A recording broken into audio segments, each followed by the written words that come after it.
नमस्कार मित्रों, मैं जगदीश सेठा हाजिर हूँ एक दूसरे नए वीडियो की ओर। तो ध्यान दें विद्यार्थियों, जिस प्रकार पहला वीडियो हमने जारी किया था हिंदी साहित्य के इतिहास का, और आज हम बात करेंगे भारतीय राष्ट्रीय आंदोलन के संदर्भ में महत्वपूर्ण भूमिका निभाने वाले गांधी जी की। सभी जानते हैं कि गांधी जी का योगदान हमारे देश के लिए क्या रहा है, तो हम गांधी जी के बारे में आज हम बात करेंगे। तो गांधी जी की जो भूमिका रही है, यानी देश के हित में जो गांधी की भूमिका रही है, उससे पहले इसकी पृष्ठभूमि की जब हम बात करते हैं तो ध्यान दें विद्यार्थियों, पृष्ठभूमि की बात करते हैं तो भारतीय राष्ट्रीय आंदोलन, ध्यान दें विद्यार्थियों, भारतीय राष्ट्रीय आंदोलन, आपको जानकारी हो कि भारत के अंदर जब शुरुआत के अंदर यानी कि जो विदेशी आए, यानी फ्रांसीसी, डच, अंग्रेजी वगैरह जो आए, लेकिन सभी चले गए और बाद में यानी कि अंग्रेजों ने यहाँ पर अपनी सत्ता स्थापित कर दी। कहने का मतलब ये है कि 1764, सॉरी इससे पहले भी आप बात जानकारी बताऊंगा कि 1757 की बात करते हैं, यानी 1757 के अंदर प्लासी का युद्ध हुआ था। 1757 में प्लासी का युद्ध, यानी कि अंग्रेज जब स्थापित हो चुके थे और अपनी महत्वपूर्ण सत्ता निभा रहे थे, और कहने का मतलब ये भी है कि इस प्लासी का जब युद्ध 1757, यानी कि यह एक शासक यानी कि सुजाउद्दौला वर्सेस अंग्रेज जो था, उसका नाम था रॉबर्ट क्लाइव। इन दोनों के मध्य यह युद्ध हुआ था और इस युद्ध में सुजाउद्दौला की हार हो गई, यानी कि ये हार गए और इसकी विजय हुई। इसके बाद में जब ये युद्ध हुआ तब वापस सुजाउद्दौला को अवध से निष्कासित कर दिया, और इसके बाद में दूसरा जो युद्ध होता है वो होता है 1764 में। 1764 में बक्सर का युद्ध होता है। ध्यान दें विद्यार्थियों, 1764 में बक्सर का युद्ध होता है। यह युद्ध मीर कासिम प्लस सुजाउद्दौला व शाह आलम सेकंड, जो उस समय मुगल बादशाह थे, एक तरफ ये थे और इनका जो सामना कर रहे थे वो अंग्रेज सामना कर रहे थे हेक्टर मुनरो। इनका जो सामना कर रहे थे वो हेक्टर मुनरो कर रहे थे, यानी अंग्रेज हेक्टर मुनरो कर रहे थे। और इस युद्ध के अंदर इनकी हार हो जाती है, यानी कि जो भारतीय राजा थे, भारतीय जो बादशाह थे, इनकी हार हो जाती है और अंग्रेज जो हेक्टर मुनरो थे वो विजयी हो जाते हैं। और इसके बाद में यानी कि बक्सर के युद्ध के बाद में अंग्रेजी सत्ता भारत के ऊपर स्थापित हो जाती है। तो कहने का मतलब ये है कि यहाँ से भारत के अंदर अंग्रेजों की शुरुआत मानी जाती है, और इसके बाद में धीरे धीरे अंग्रेजों ने अपनी सत्ता स्थापित करनी शुरू कर दी। अब हम बात कर रहे हैं, ध्यान दें विद्यार्थियों, बात कर रहे हैं कि 1757 से शुरू हुआ ये संघर्ष प्रारंभ होता यानी कि इसने बहुत बड़ा विकराल रूप ले लिया, और यह 1857 की क्रांति का कारण बना। यानी कि कहने का मतलब है कि 1757 के बाद में अंग्रेजों ने ऐसी गतिविधियां की भारतीय शासकों के ऊपर, जिसके कारण उनको 1857 की क्रांति जैसा विकराल रूप धारण कर लिया, और यह विद्रोह समूचे भारत के अंदर फैल गया। और इसके बाद में 1857 के बाद में जितने भी छोटे मोटे राजा यानी कि राजनीतिक दल वगैरह सब कुछ इस देश की हित के लिए आगे आने लगे। और यहाँ पर अब मैं बात कर रहा हूँ कि भारतीय, ये देखिए ये 1757 से 1857 तक यहाँ सब अपने निजी हितों की लड़ाई लड़ रहे थे, यानी कि कोई देश के लिए लड़ाई नहीं लड़ रहा था, किसी का राज्य जा रहा था, किसी की राज्य हड़प लिया जा रहा था, तो किसी के कुछ न कुछ यानी कि अपनी निजी जो परेशानियां थी उसी के कारण यह युद्ध लड़ रहा था। लेकिन देश के हित की अगर हम बात कर रहे हैं, तो देश के हित की अगर बात कर रहे हैं तो हम चर्चा कर रहे हैं यानी भारतीय राष्ट्रीय आंदोलन जो है वो किस रूप में अपने अस्तित्व में आया। तो ध्यान दें, जो भारतीय राष्ट्रीय यानी कि हमने बात की कि 1757 से लेकर 1857 तक यह संघर्ष जारी रहा और 1857 में जो क्रांति हुई उसके बाद में, इस क्रांति के बाद में सब लोग अपने अपने हितों के लिए आगे आए। देश के हित के लिए जब बात की जा रही है तो ध्यान दें, भारतीय राष्ट्रीय आंदोलन इनको 3 चरणों में बांटा जाता है। इनको 3 चरणों में बांटा जाता है, प्रथम चरण, द्वितीय चरण और तृतीय चरण। प्रथम चरण की बात करूंगा और ये चरण आपको जानकारी हो कि 1885 के अंदर AOU यानी एलन ऑक्टेवियन ह्यूम ने एक बहुत बड़े राजनीतिक दल कांग्रेस की स्थापना की थी। यानी कि प्रथम चरण का समय है जो 1885 से लगाकर 1905 तक माना जाता है और इस युग को उदारवादी युग के नाम से जाना जाता है। इस युग को उदारवादी युग के नाम से जाना जाता है। यानी कि जो प्रथम चरण है उसका जो समय है 1885 से लेकर 1905 तक और इसे उदारवादी युग के नाम से जाना जाता है। अब हम बात करते हैं द्वितीय चरण की। जो द्वितीय चरण है, इस द्वितीय चरण का जो समय है वो है 1905 से लगाकर 1919 तक। अब ध्यान दें, यानी कि 1905 के अंदर अंग्रेजों द्वारा बंग विभाजन यानी बंगाल का विभाजन कर दिया गया था और इसी कारण यह जो काल कहलाता है ये बंग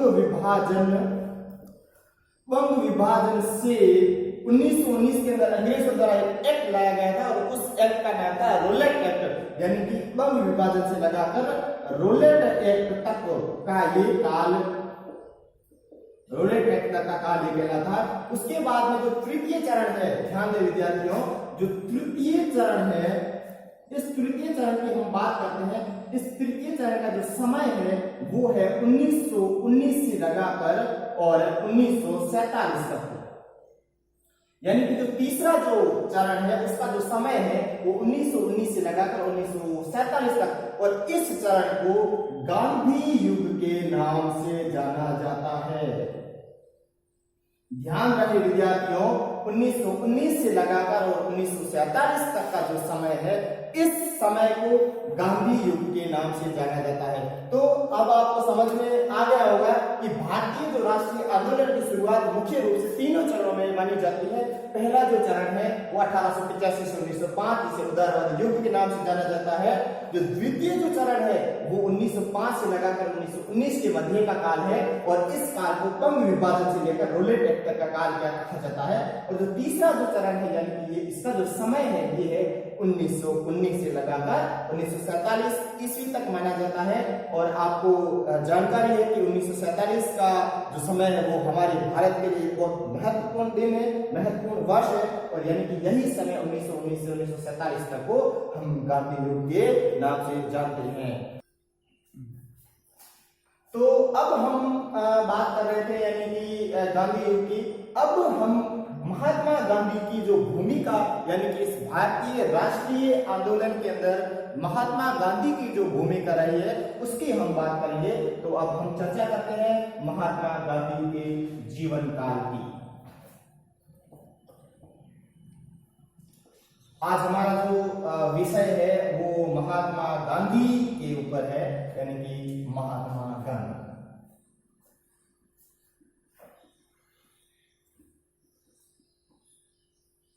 इनका जो समय काल है वो है 1869 से लगाकर 1948।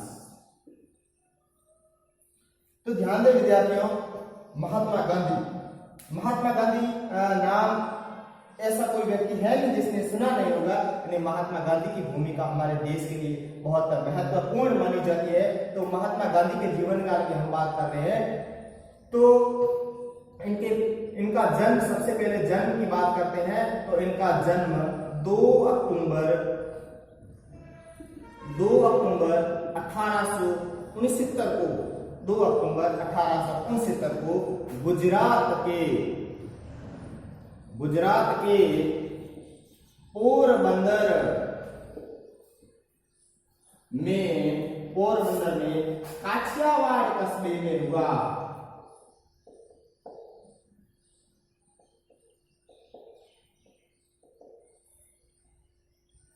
इनका जन्म 2 अक्टूबर 1869 को गुजरात राज्य के अंदर पोरबंदर स्थान में काठियावाड़ कस्बे में इनका जन्म हुआ। इनके पिता का नाम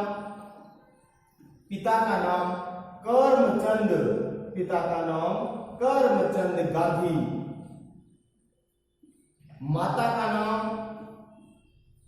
पुतलीबाई,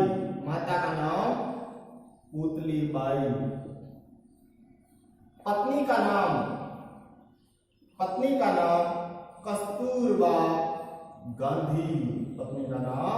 कस्तूरबा गांधी। तो विद्यार्थियों, पिता का नाम करमचंद गांधी, माता का नाम पुतलीबाई और पत्नी का नाम कस्तूरबा गांधी। अब हम अगर महात्मा गांधी का पूरा नाम अगर हम याद करते हैं तो पूरा नाम मोहनदास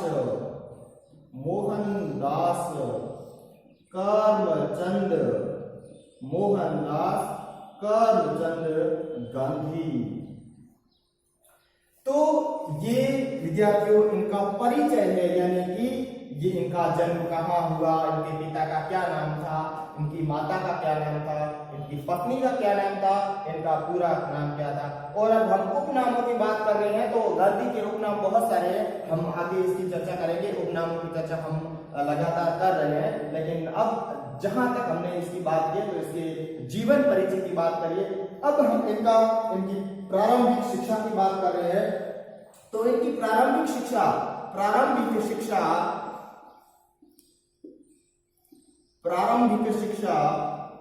राजकोट गुजरात, प्रारंभिक शिक्षा इनकी राजकोट गुजरात में हुई। और इसके बाद में इनका जो विवाह यानी कि कस्तूरबा गांधी के साथ इनका विवाह 1883 के अंदर इनका कस्तूरबा गांधी के साथ में विवाह हुआ। 1883 के अंदर कस्तूरबा के साथ विवाह।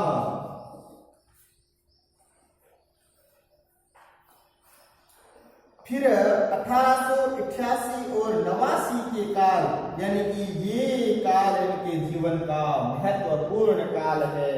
यानी कि 1888 और 1889 का जो काल है वो गांधी के जीवन का महत्वपूर्ण काल है। कहिए क्यों? क्योंकि इसी वर्ष गांधी जी बैरिस्ट्री करने के लिए कहाँ गए? इंग्लैंड गए। बैरिस्ट्री करने के लिए इंग्लैंड गए। यानी 1889 का जो काल है वो गांधी के जीवन का महत्वपूर्ण काल है। यानी इसी का समय के दौरान गांधी जी बैरिस्ट्री करने के लिए इंग्लैंड गए। और बैरिस्ट्री का मतलब होता है लॉ, यानी कि कानूनी, और अपने स्थानीय भाषा में इसे वकील भी कहते हैं। इसके बाद में गांधी जी बैरिस्ट्री करके इंग्लैंड से वापस भारत की धरती पर आ गए। और यानी कि अगर इन्होंने वकील यानी लॉ की डिग्री हासिल की है तो अब ये अपने जीवन का जो काल है, जीवन में ध्यान दें विद्यार्थियों, 1893 का एक समय आता है और ये समय गांधी के जीवन को एकदम बदल देगा। यानी कि 1893 का जो वर्ष है ये गांधी के जीवन को एकदम बदल देगा। यानी कि 1893 के अंदर गांधी जी एक व्यापारी, गुजरात के एक व्यापारी जिसका नाम था दादा अब्दुल्ला का मुकदमा लड़ने के लिए कहां गए? अफ्रीका गए। दादा अब्दुल्ला का मुकदमा लड़ने के लिए अफ्रीका गए और वहां कुछ दिन तक रहे, वहां दक्षिणी अफ्रीका में कुछ दिन तक रहे। लेकिन वहां पर ट्रांसवाल, वहां पर अफ्रीका ट्रांसवाल की राजधानी प्रिटोरिया, ट्रांसवाल की राजधानी प्रिटोरिया में इनको रंग भेद का सामना करना पड़ा और वहां पर रह रहे भारतीयों यानी कि अफ्रीका में जो भारतीय रह रहे थे उनके आग्रह पर उन्होंने गांधी से निवेदन किया कि हम यहाँ बहुत परेशान हैं और यहाँ आप रहकर हमारी समस्याओं का निवारण कीजिए, हमारी समस्याओं का समाधान करिए। और इन्हीं के अनुरोध पर गांधी दक्षिणी अफ्रीका में रुक गए और फिर गांधी ने 1895 के अंदर अफ्रीका में, यानी कि गांधी अभी अफ्रीका में ही है, 1895 के अंदर गांधी ने अफ्रीकी भारतीयों के साथ, यानी अफ्रीकी भारतीयों का मतलब होता जो भारतीय अफ्रीका के अंदर रह रहे थे, उन अफ्रीकी भारतीयों के साथ एक संस्था का गठन किया और संस्था का नाम था नटाल कांग्रेस। ध्यान दें, उस संस्था का नाम क्या था? Natal Congress. ये संस्था गांधी ने 1895 के अंदर अफ्रीका के अंदर भारतीयों की समस्या का समाधान करने के लिए और भारतीयों को संगठित करने के लिए इस संस्थान की स्थापना की 1895 के अंदर। वो कहां की थी? दक्षिण अफ्रीका में। उसका नाम था नटाल कांग्रेस। देखिए, अब गांधी की हम और भी बात कर रहे हैं।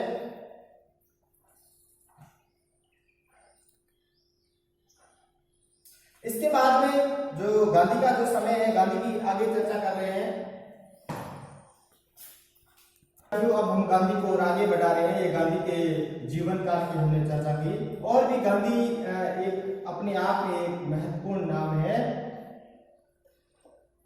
ध्यान में रहे, 1895 के अंदर गांधी ने दक्षिण अफ्रीका में नटाल कांग्रेस की स्थापना की। गांधी ने वहां पर, यानी कि अफ्रीका में गांधी ने अंग्रेजों का 2 युद्ध थे, यानी कि एक बोअर युद्ध में अंग्रेजों का साथ दिया, यानी कि यह युद्ध लगभग 1899 के अंदर लड़ा गया था। और इस युद्ध के अंदर गांधी ने अंग्रेजों का साथ दिया, इसीलिए गांधी जी को कुंवर पदक दिया गया, यानी कि अंग्रेजों द्वारा कुंवर पदक गांधी जी को दिया गया। और यहां पर एक और युद्ध हुआ था जिसका नाम था जुलू युद्ध। ये युद्ध लड़ा गया था 1906 के अंदर और इस युद्ध में गांधी जी ने उनकी सहायता की, इसीलिए गांधी को जुलू पदक से सम्मानित किया गया। अब हम बात करते हैं गांधी की, यानी कि गांधी का जो जीवन था वो किस प्रकार बदल गया। यानी कि गांधी अपने जीवन के अंदर आराम की जिंदगी जीना चाहते थे और गांधी अपने जीवन के अंदर कुछ ऐसी गतिविधियां संचालित करना चाहते थे, लेकिन अफ्रीका में ही उन्होंने कुछ पुस्तकें पढ़ी जिन्होंने गांधी का जीवन बदल डाला। यानी कि किन पुस्तकों ने गांधी का जीवन बदल डाला? सबसे पहले मैं बात कर रहा हूं गांधी के जीवन को यू टर्न में बदलने वाले पुस्तक, जिसके लेखक का नाम है जॉन रस्किन की एक किताब थी जिसका नाम था, क्या नाम था? अनटू द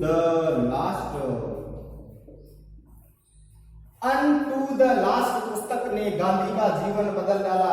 यानी कि यह पुस्तक Gandhi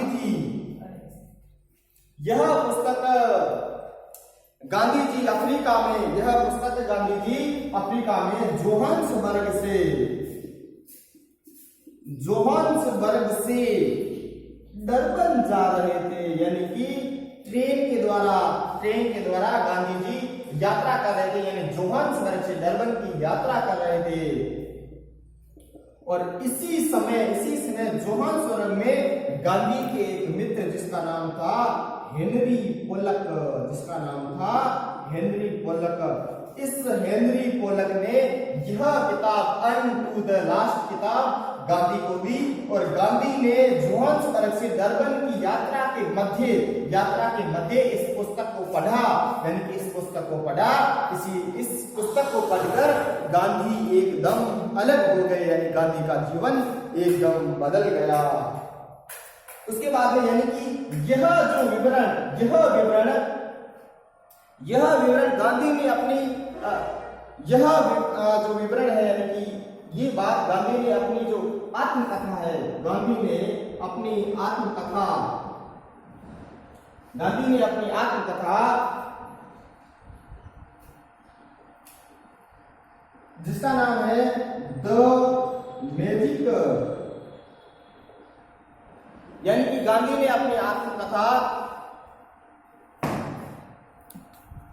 the magic spell of a book, यानी कि यह जो बात है, यानी गांधी ने कहा कि जोहान्सबर्ग से डरबन की मैंने यात्रा की और मेरे मित्र हेनरी पोलक ने मुझे किताब दी और इसी किताब को पढ़कर मेरा जीवन बदल गया। और यह जो वर्णन है, यह वर्णन गांधी ने अपनी आत्मकथा जिसका नाम है the magic spell of a book, यानी कि ये अपनी गांधी की आत्मकथा है the magic spell of book, इस पुस्तक के अंदर गांधी ने इसका वर्णन किया है। और इस अनटू द लास्ट किताब का गांधी ने गुजराती भाषा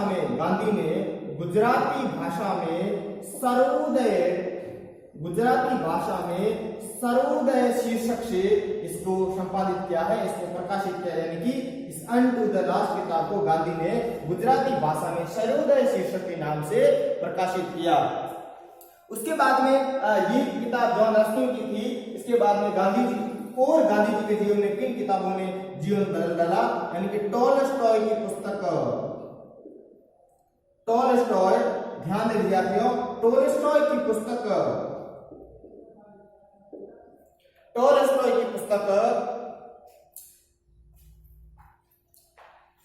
किंगडम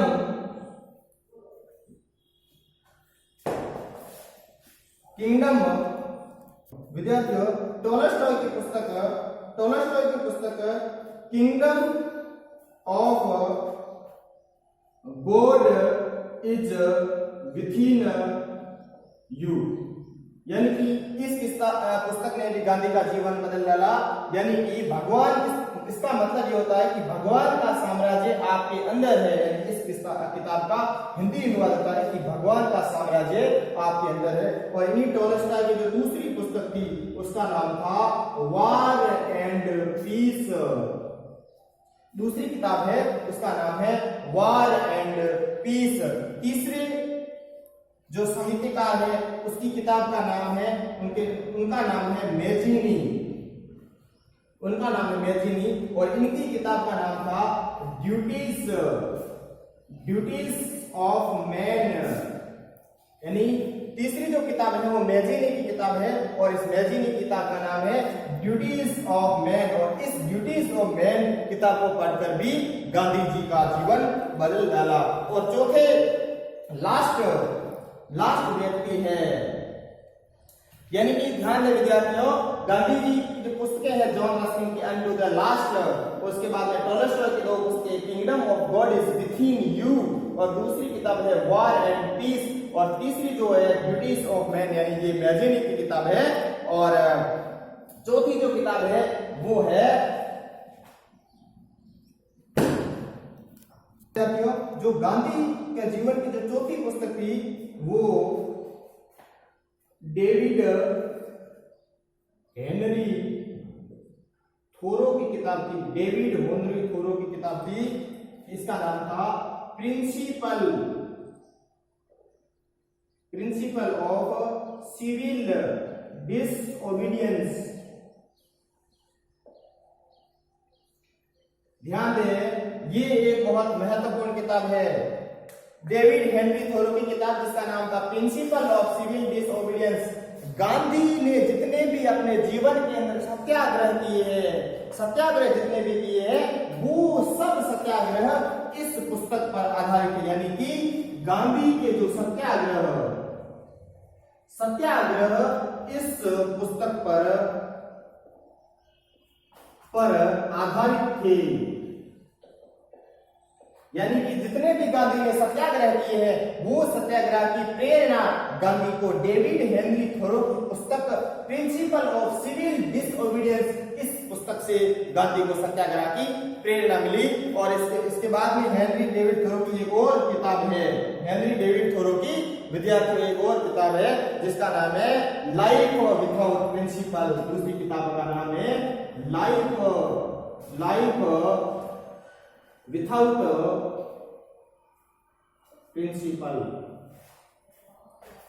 डेविड हेनरी थोरो की पहली किताब है प्रिंसिपल ऑफ सिविल डिसओबीडियंस, दूसरी है लाइफ विदाउट प्रिंसिपल।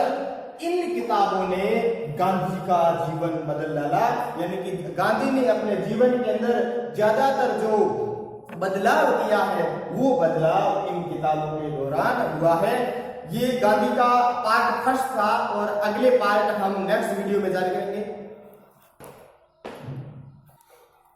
तो विद्यार्थियों, ये गांधी की जो यात्रा है, यात्रा को हम अभी आगे ले जा रहे हैं, लेकिन फिलहाल पार्ट फर्स्ट हमने वीडियो के माध्यम से आपके समक्ष पेश किया है। आगे वाली बात हम पार्ट वाइज, यानी कि गांधी कोई छोटा मोटा व्यक्ति या छोटा मोटा टॉपिक नहीं है, गांधी बहुत लंबा टॉपिक है। पार्ट फर्स्ट के अंदर हमने ये बात की है, अगली बात हम अगले वीडियो के अंदर जारी करेंगे। नमस्कार, धन्यवाद, बने रहिए हमारे इस YouTube चैनल जगदीश चंद्र सेठा के YouTube चैनल पर बने रहिए। लाइक, शेयर और सब्सक्राइब जरूर कीजिए। धन्यवाद।